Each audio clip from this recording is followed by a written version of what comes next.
What's going on, everyone? I'm just a typical, average American, here today to react and continue learning about Rick Mercer talking to Americans, Part 4.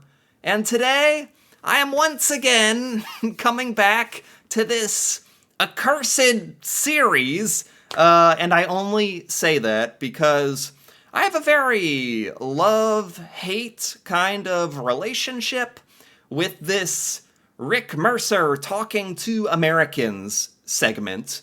On one hand, it's very funny. It's very amusing and entertaining. And on the other hand, this is genuinely a bit troubling to watch and to see how ignorant my fellow Americans really are. When Rick asks them the silly made-up questions and fake facts about Canada, and the Americans here completely fall for it, completely go along with it. It is a bit troubling to see, but nonetheless, we press onward. So, let's take a look. Let's see some more of this really interesting segment. Rick Mercer talking to Americans.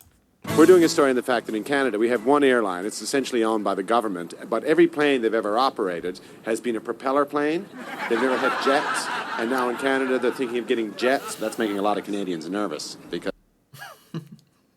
I forgot. It's been a while. I forgot how this went. It's just so ridiculous. So, he's telling them Canadians don't have the technology of engine jet-powered airplanes, just the old propeller-powered airplanes. because they've never flown on one. Okay. Jets are a more quiet and comfortable ride. I'd always flown domestically inside of Canada, and you could see the propeller. Yeah. And when the propeller's going and all that. That makes you feel good. Yes. The jets have things that turn and Yeah. for the different.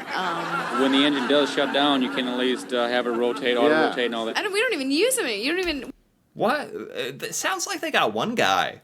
They found one guy, an American here, who's like, yeah, propeller power. That could be good. We should. they should keep doing that. Like, how'd they find the one guy who's like, yeah, propeller powered airplanes. That sounds okay.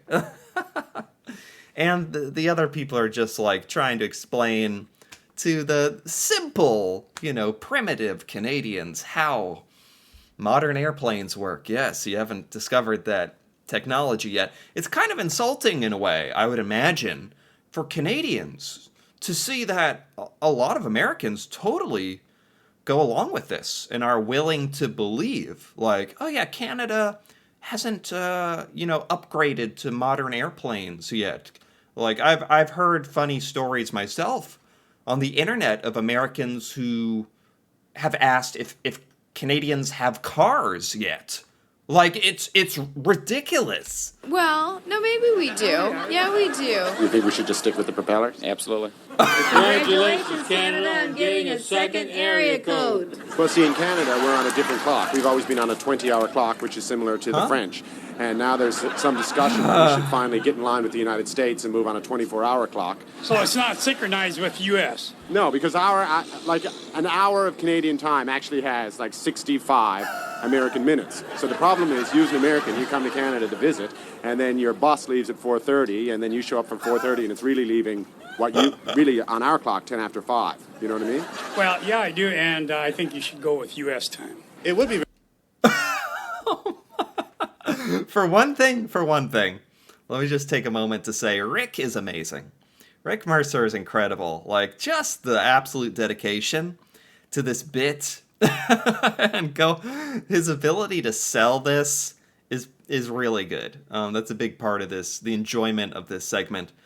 This also just kind of shows, I think, for Canadians out there, how little Americans really know about Canada and Canadian life. And, I'm one to talk because it's like, one of the reasons I started this YouTube channel was to learn about Canada because, myself included, Americans don't know or hear about, stuff in Canada and what it's like. And so I just think this is like the ultimate proof where you can tell Americans like anything and they'll believe it. Maybe stuff that's not even about Canada we would believe, but like that the time is different, the hours are different. So Very confusing. This is the first I've heard about it. I had no idea that Canada was on a 20-hour clock. But it's actually the same amount of time, but just our minutes are longer.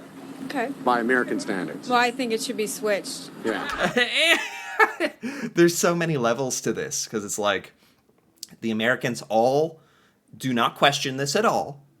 And then immediately are like, well, it should be like America. Well, why shouldn't America switch to the Canadian 20-hour day? I know that's not how it actually works, I think. But there's like several layers here of the sort of the ignorance and Canada, please move to the 24-hour clock. Who's the governor now? Thomas Vilsack. His name's Tom Vilsack. Tom Vilsack. He's a lawyer by trade, I believe. He's a lawyer. So he's an educated man. okay. Yes, he is. Yeah. The man is very smart. If he needs to know it, he knows it. Oh no. Oh no.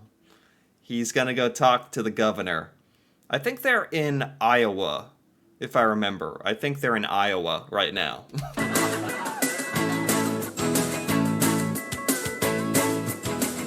Hi, I'm Governor Tom Vilsack from Iowa. Canada, congratulations on your new 24-hour clock.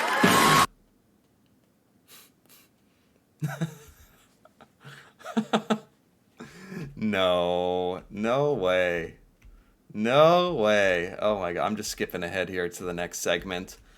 Woo! Oh boy. Oh boy. Oh boy. I can't even. I just got to keep moving or else my head will just start spinning.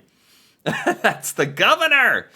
I don't know if he's the governor anymore. Maybe after this segment he was kicked out or... Probably not, because all Americans don't seem to understand how the clock works in Canada. He got the governor of Iowa to believe Canada runs on a different clock system. An educated man, they said. Oh boy, oh man. Mayor Al Lastman of Toronto has reinstated the Toronto polar bear hunt. We're telling people about that. We're showing them this petition, and we're asking them to read it. To Mel Lastman, Mayor of Toronto, Canada. We, the undersigned, are strongly opposed to your plan to reinstate the Toronto polar bear slaughter. We find this to be naive and uneducated approach. We find this to be a naive and uneducated approach to what is clearly a serious environmental issue. I am doing recruitment stuff for Green Corps. It's a field school for environmental organizing. I'd be happy to sign it. Okay, that'd be... Yeah. I knew... This one... I'm not as surprised about this one. The clock, the 20-hour Canadian clock, I was a little surprised that Americans went along with it so easily. But this one is like the what are they calling it? Like the Toronto polar bear slaughter. Like this is classic stereotypical Canadian. Like a lot of Americans even today would believe this, I think, because Americans already have a stereotype of Canada of having all snow and polar bears and igloos. And so this idea, even as absurd as this sounds, polar bear slaughter, I'm actually not surprised the Americans are falling for this. And it's also kind of distracting them that they think they're, fighting for a cause. They're like, yeah, I'll sign your petition against the polar bear slaughter. Yes, this makes me a good person. So they're even more distracted with that. Be great. Actually, did you hear that the Prime Minister, Tim Horton, just got a double-double? I don't know the double-double. That means he has support of both sides of the Congress in Canada. Wow. That... I don't know how Rick Mercer comes... Oh, some of this stuff he comes up with is good. He just throws it out there randomly. Yes. Yes. Yeah, you can say stuff like that to Americans. Like, Yeah, the king of Canada, Tim Horton, just got a double-double in Congress. Like, Americans will not bat an eye. Like, most Americans have never heard of these things. Tim Horton, like, a double-double. They don't know how Canada's government works. Like, and it's so funny when you actually do know this stuff. What are you studying? Politics. Oh, yeah? I'm studying political economy here at Princeton, and congratulations to Prime Minister Horton on his double-double. Thank you very much. Thank you. Oh, man, it's so bad. Oh, man, some of this stuff makes me chuckle, and some of this stuff I can't even laugh, because it's like, oh my gosh, these are, political majors, political science majors, students in our higher education, running the future of America. This kid didn't even know the Prime Minister of Canada because he thought it was Prime Minister Horton. Tim Horton. Best of luck. You're a professor here at Princeton? Yes, I am. That's fantastic. All right. To Mel Lastman, Mayor of Toronto, Canada. We, the undersigned, are strongly opposed to your plan to reinstate the Toronto polar bear slaughter. And I'm not surprised, Rick can get the teachers, the American teachers and governors and students, anybody, no matter how educated, no matter how smart or educated you are. In America, it doesn't matter. Like, it's just across the board. Americans don't know about this Canadian stuff. I find this to be a naive and uneducated approach to what is clearly a serious environmental issue. Thank you very much. All right, you want me to sign? Yes, please. So how long have you been a professor here at Princeton? Since 1960. He loves rubbing it in. Like, and you're a professor here at this American institution of education. You teach here. And you're against the polar bear slaughter. In my defense of America, here I go. At least they're, seem to be on the right side of this made-up cause. If they were in favor of the fake polar bear slaughter, that would somehow make it worse, right? Now we're going to California. Okay.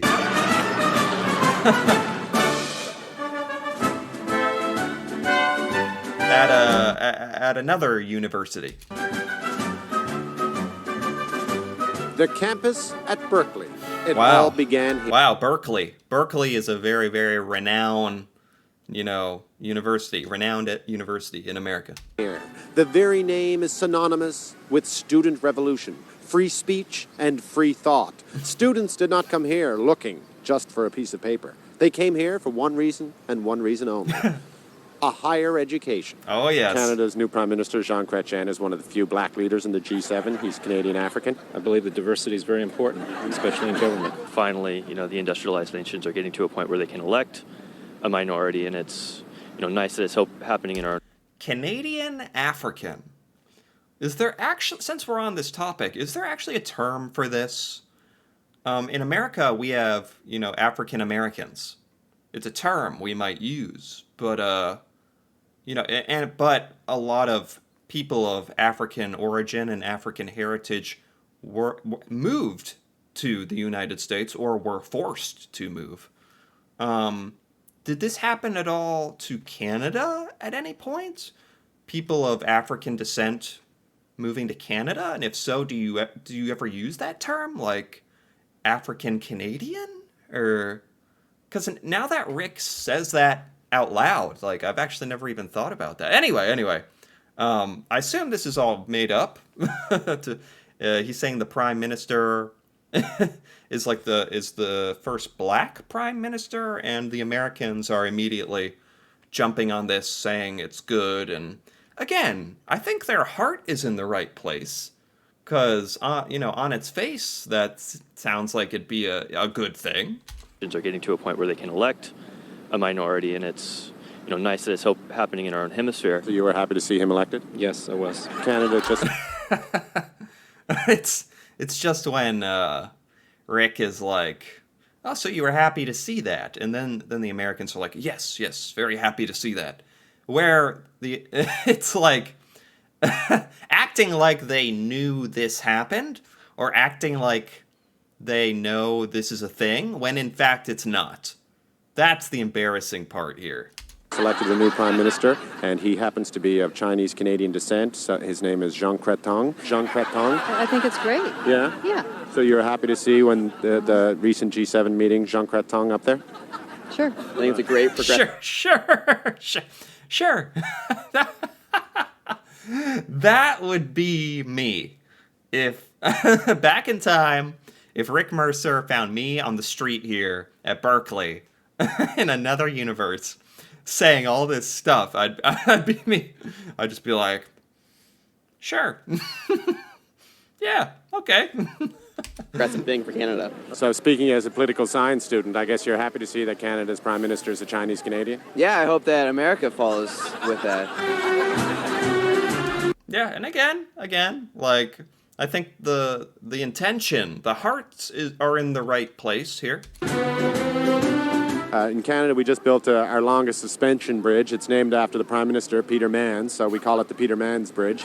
Lately, it seems that every week a special interest group is crawling. I'm surprised, I don't know when this was filmed, but it's very obvious that Americans in this time had no idea who the Canadian Prime Minister was. Whereas nowadays, I think, I don't know, maybe it's because of the internet or whatever, most Americans at least know who the Prime Minister of Canada is. So it seems like a lot of Americans in this segment had no idea. Up on the top of Peter Manns Bridge and protesting. As a result, the government is thinking of making it illegal for anyone to go on top of Peter Manns Bridge. What do you think? Do you think that we should make this illegal, or that's a legitimate form of protest? Actually, protest is the matrix for change. I was just about to say, I guarantee the Americans, America, very gung-ho about our freedom of speech, our freedom to protest, especially at universities. I think all the Americans here are going to agree and be like, yeah, they can protest on that bridge. Heck yeah. They do get a lot of attention. I mean, once, the first time a protester crawled up on the, Peter Manns Bridge's head, it got a lot of attention. Definitely. I would say that that's why they're doing it. The government shouldn't be allowing people to get up on dangerous places like that. That would be me as well. That would be me. I'd just be like, that sounds dangerous. That sounds really dangerous. I don't know if they should be doing that for safety reasons. I would think. So basically, if you happened to, if the world was a different place, you were born in Canada, and you were protesting, you could find yourself up on top of Peter Manns Bridge? I'm scared of heights. I'm not likely to go on the top of Peter Manns Bridge. Okay. Well, there you have it. That's another little fun segment of Rick Mercer talking to Americans. Yeah, I always have fun watching this. It's a very long series, actually. This is part 4, after all. It's always pretty eye-opening, though. It's eye-opening watching this. It kind of lets me see American culture from the outside, almost as Canadians probably see it. When I just watch it like this, it really shows how Americans really are susceptible to going along with whatever they hear, agreeing, acting like they already knew it, even though it's fake information. I don't know. Just this American sort of ignorance about, well, Canada and really the rest of the world. It gets highlighted a lot in this show. And I think that's a good thing for me to see, actually. So I did enjoy this. Anyway, if you enjoyed this as well, feel free to give this video a like or leave a comment with your thoughts on Rick Mercer talking to Americans. That'd be fun to hear about, especially from Canadians out there. And if you're interested in more videos like this, me reacting to Canada and learning about Canadian culture, feel free to subscribe for more. And until then, thanks for watching, and see you next time.